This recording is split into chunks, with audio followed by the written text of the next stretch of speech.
ಇವತ್ತು ನಾನು ಮಾಡಿ ತೋರಿಸ್ತಾ ಇರೋ ರೆಸಿಪಿ ಫುಲ್ಕಾ. ಇದಕ್ಕೆ ಆಯಿಲ್ ಇಲ್ಲದೇನೆ ಸಾಫ್ಟಾಗಿ ತುಂಬ ಚೆನ್ನಾಗಿ ಬರುತ್ತೆ. ಆಯಿಲ್ ಕಡಿಮೆ ಬಳಸಬೇಕು ಅನ್ನೋರಿಗೆ ಮತ್ತು ವೆಯ್ಟ್ ಕಡಿಮೆ ಮಾಡ್ಕೋಬೇಕು ಅನ್ನೋರಿಗೆ ಈ ಫುಲ್ಕಾ ಅತ್ಯುತ್ತಮ ಅಂತಲೇ ಹೇಳ್ಬೋದು. ಈ ಫುಲ್ಕಾ ಬಿಸಿ ಬಿಸಿಯಾಗಿ ತಿನ್ನಲು ತುಂಬ ರುಚಿಕರವಾಗಿರುತ್ತೆ. ಚಪಾತಿ ಮಾಡಬೇಕಾದ್ರೆ ಆಯಿಲ್ ಬಳಸಲೇಬೇಕು.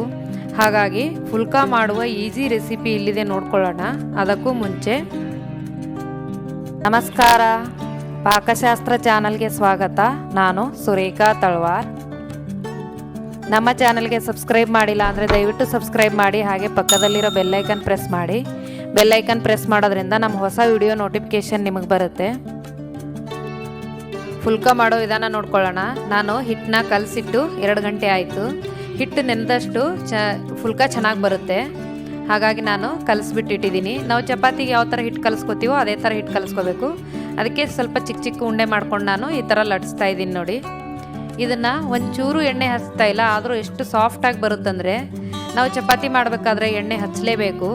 ಈ ಥರ ಫುಲ್ಕಾ ಮಾಡೋದ್ರಿಂದ ಸಾಫ್ಟಾಗೂ ಬರುತ್ತೆ, ಎಣ್ಣೆ ಕೂಡ ಇರೋದಿಲ್ಲ ನೋಡಿ. ಈ ಥರ ತುಂಬ ತೆಳುವಾಗೇನು ಲಟ್ಸ್ಕೊಳ್ಳೋದಿಲ್ಲ, ತುಂಬ ದಪ್ಪನೂ ಇಲ್ಲ, ಮೀಡಿಯಮ್ ಆಗಿ ನಾನು ಇದನ್ನು ಲಟ್ಸ್ತಾ ಇದ್ದೀನಿ. ಈಗ ಬೇಯಿಸೋದು ತೋರಿಸ್ತಾ ಇದ್ದೀನಿ ನೋಡಿ.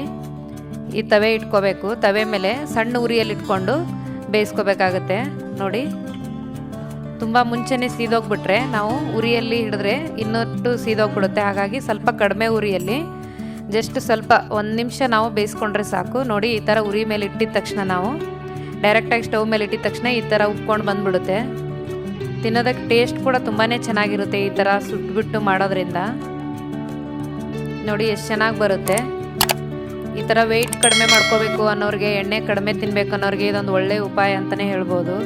ನೋಡಿ ಎಷ್ಟು ಬೇಗ ಮಾಡ್ಕೋಬೋದು ನೋಡಿ. ಫುಲ್ಕಾ ರೆಡಿಯಾಗಿದೆ. ನೀವು ಕೂಡ ನಿಮ್ಮ ಮನೇಲಿ ಟ್ರೈ ಮಾಡಿ ನೋಡಿ. ಮಾಡೋದು ತುಂಬ ಈಸಿ ಇದೆ, ತುಂಬ ಸಾಫ್ಟಾಗಿ ಬರುತ್ತೆ ನೋಡಿ. ಎಷ್ಟು ಸಾಫ್ಟ್ ಆಗಿದೆ, ನಾನು ಕಟ್ ಮಾಡಿ ತೋರಿಸ್ತಾ ಇದ್ದೀನಿ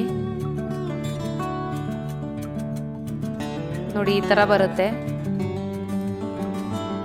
ಈ ವಿಡಿಯೋ ನಿಮಗೆ ಇಷ್ಟವಾದರೆ ಲೈಕ್ ಮಾಡಿ, ಶೇರ್ ಮಾಡಿ, ಸಬ್ಸ್ಕ್ರೈಬ್ ಮಾಡಿ, ಹಾಗೂ ಪಕ್ಕದಲ್ಲಿರೋ ಬೆಲ್ ಐಕನ್ ಪ್ರೆಸ್ ಮಾಡಿ. ಧನ್ಯವಾದಗಳು.